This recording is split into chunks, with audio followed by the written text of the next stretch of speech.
नमस्कार दोस्तों, जय श्री श्याम। मैं डॉक्टर प्रीतिका आपका आयु daily herbs and things channel में स्वागत करती हूँ। तो आज हम बात करेंगे ऋतु के बारे में, यानी शरद ऋतु के बाद अब शीत ऋतु का आगमन है। शीत ऋतु में आयुर्वेद के अनुसार 2 ऋतुओं का समावेश होता है, जैसे कि हेमंत ऋतु और शिशिर ऋतु, यानी जो अगन और पोष का महीना रहता है, यानी November to December, December to Jan, ये रहती है जो हेमंत ऋतु रहती है। इसके बाद आती है शिशिर ऋतु। इन दोनों में ज़्यादा फर्क नहीं है, लेकिन थोड़ा फर्क रहता है क्योंकि अभी जो ठंड है वो थोड़ी शुरू हुई है। इसके बाद जो सर्दी है, यानी जो ठंड है वो थोड़ा बढ़ना शुरू होती है, बाहर ठंडी हवा ज़्यादा चलनी शुरू होती है। तो इनमें दोनों में थोड़ा सा ही फर्क रहता है इनके आहार विहार का। लेकिन अगर हम ऋतु के अनुसार अपना आहार विहार रखते हैं तो हम अपना स्वास्थ्य तो बनाए रख सकते हैं और कई रोगों से भी बचाव कर सकते हैं। तो आइए जानते हैं इस वीडियो में ऋतु के बारे में। तो शीत ऋतु में क्या करना चाहिए, यानी शीत ऋतु का पहला जो जो विसर्ग काल का अंतिम ऋतु और आदान काल का आरंभ है, तो इनमें कैसा आहार विहार होना चाहिए, तो हम बात करेंगे इसके बारे में। तो सबसे पहले अगर आपने चैनल अभी तक सब्सक्राइब नहीं किया है तो इसको सब्सक्राइब कर लीजिए।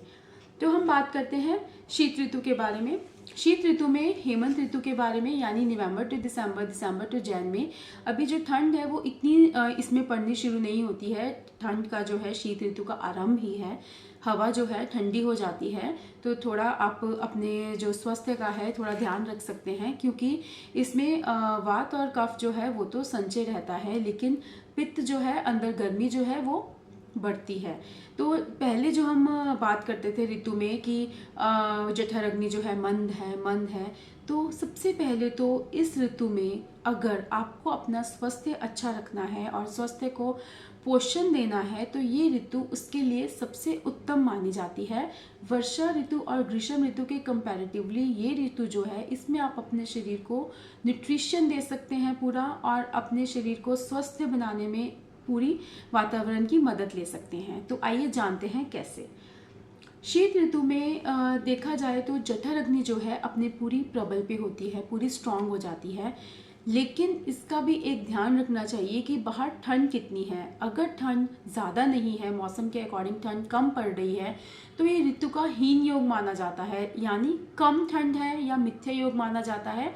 इसका मतलब जठर अग्नि उतनी प्रबल नहीं हुई होगी, लेकिन जैसे जैसे ठंड बढ़ती जाएगी आपकी जठर अग्नि जो है पूरी स्ट्रांग होनी शुरू हो जाती है, इतनी प्रबल हो जाती है अग्नि कि अगर आप उसमें आप अपना फ्यूल, आप कुछ खाना अंदर नहीं डालेंगे तो वो अंदर धातुओं को भी जलाना शुरू कर देती है, जैसे जैसे सर्दी बढ़ती है। इसलिए इसमें आप कैसा आहार विहार कर सकते हैं वो हम जानते हैं। तो जठर अग्नि के बारे में अगर बात करें तो प्रबल क्यों हो जाती है, क्योंकि बाहर जो है पूरी ठंड रहती है वातावरण में और हमारी बॉडी में पूरी गर्मी रहती है।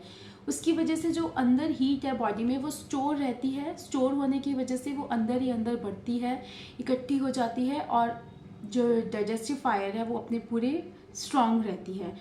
इसके बाद जो भी आप पोषक तत्व जो हैं, जो भी आप पौष्टिक चीज़ें इस ऋतु में खा सकते हैं, जितने भी तरल पदार्थ हैं, जितने भी आप कह सकते हैं कि जो भी, जैसे हम लड्डू पिन्नी वगैरह बनाते हैं, तो शीत ऋतु में क्यों बनाई जाती है, क्योंकि यही रीज़न रहता है कि जठर अग्नि पूरी स्ट्रांग रहती है। तो जितने भी आप पोषक तत्व लेंगे वो बॉडी को आपकी पूरा बेनिफिट्स देंगे।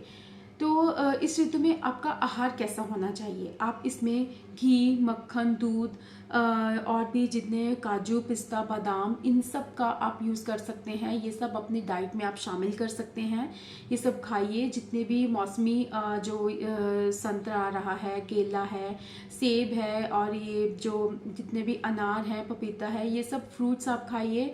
और मेथी, साग, पालक, बथुआ, ये सब इस मौसम में आप खूब भरपूर इसका आनंद भी ले सकते हैं, और पूरा पोषण इसका जो जितना भी इसमें मिनरल्स, विटामिन जितनी भी रहती हैं वो सब आपकी बॉडी को पूरा बेनिफिट करते हैं इस मौसम में। तो ये सब चीज़ें आप खा सकते हैं। आप इस मौसम में अपनी प्रकृति और अपनी बॉडी के अनुसार जितने भी जो कौंज का लड्डू, गोंद का लड्डू हो गया, बल और वीर्य बढ़ाने के लिए, शिलाजीत हो गया, अश्वगंधा हो गया, बसंत कुसुमा का रस, अपनी बॉडी और अपनी प्रकृति के अनुसार कोई भी औषधि चूज़ कर कर आप इसको ले सकते हैं। ये आपको पूरा बेनिफिट करेगी इस ऋतु में। लेकिन ये ध्यान रखना चाहिए कि ठंड कितनी है। जैसे जैसे ज़्यादा ठंड होगी उतनी आप हैवी मील ले सकते हैं, लेकिन ठंड बाहर नहीं है, आपकी आपकी जठर अग्नि इतनी प्रबल नहीं हुई होगी और आप ये सब हैवी चीज़ें खाएंगे तो वो आपको नहीं पचेंगी, तो आपको वो नुकसान ही करेंगी। इसलिए जैसे जैसे ठंड बढ़ती है आप अपने जो पौष्टिक तत्व जितना भी जो खाना है उसके अकॉर्डिंग खाना शुरू करिए। और आहार में अगर आप रात को दूध लेना पसंद करते हैं तो आप दूध में थोड़ा शहद या घी डालकर आप ले सकते हैं। लेकिन शहद और घी की अगर बात करें तो उसमें ये ध्यान रखना चाहिए कि शहद और घी सम मात्रा में यानी बराबर मात्रा में इक्वल ना लेकर उसको कम ज़्यादा करके लें।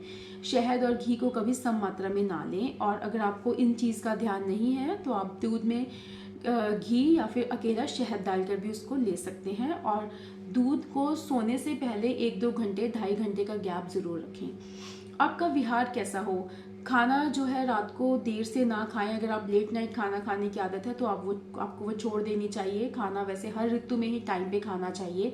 उसके बाद खाना खाने के बाद एकदम से सोएं मत, थोड़ा आप टहलें और उसके बाद आप सोने जाएं। ज़्यादा देर रात तक ना जागें। और अगर आप खाना खाने के बाद एकदम से शीत वातावरण में भी नहीं जाना चाहिए। ये नहीं है कि अगर आपने खाना खाया है, सर्दी है तो आप बाहर टहलने निकल गए, नहीं। अगर आप शीत ऋतु में जाएंगे तो आपको अपच हो जाएगा और खाना सही डाइजेस्ट नहीं होगा। इसलिए कोशिश करें कि थोड़ा गर्म वातावरण में ही रहें, लेकिन अंदर रहें, लेकिन एकदम से लेटे मत खाना खाकर। उसके बाद आता है कि आप सुबह हल्का व्यायाम कर सकते हैं, इसमें थोड़ी बहुत सैर कर सकते हैं, आपको इससे बहुत लाभ होगा।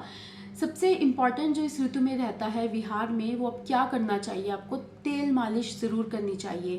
तेल मालिश सरसों या जैतून का तेल से आपको तेल मालिश ज़रूर करनी चाहिए इससे, क्योंकि एक तो कफ और वात जो है इससे बढ़ेंगे नहीं, आपके वो शमन रहेंगे, उससे शांत रहेंगे और जितने भी बॉडी एक्स हैं इस मौसम में नहीं होंगे।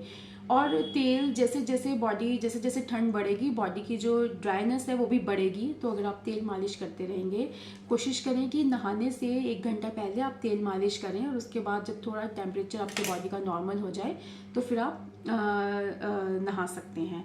तो ये सब बातों का अगर हम अच्छी तरह से इस ऋतु में ध्यान रखते हैं तो हम कितने ही स्वास्थ्य लाभ ले सकते हैं। और अगर कोई रसायन लेना पसंद करता है तो आप बड़ी हरड़ को सौंठ के चूर्ण के साथ इस ऋतु में ले सकते हैं। ये आपके स्वास्थ्य के लिए बहुत ही लाभकारी रहेगा।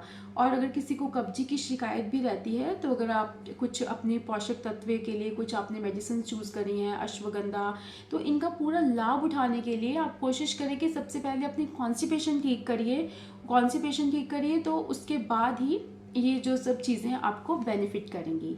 तो बाकी इस ऋतु के बाद हम जो शिशिर ऋतु है उसका बात करेंगे अगली वीडियो में। तो इस ऋतु का पूरा आनंद उठाने के लिए आप इसके अकॉर्डिंग आहार विहार अपना रखिए, तो आप अपने शरीर को पोषण तो देंगे ही, साथ में अपने शरीर को स्वस्थ भी रख सकेंगे। तो फिर मिलेंगे अगली वीडियो में, तब तक के लिए नमस्कार।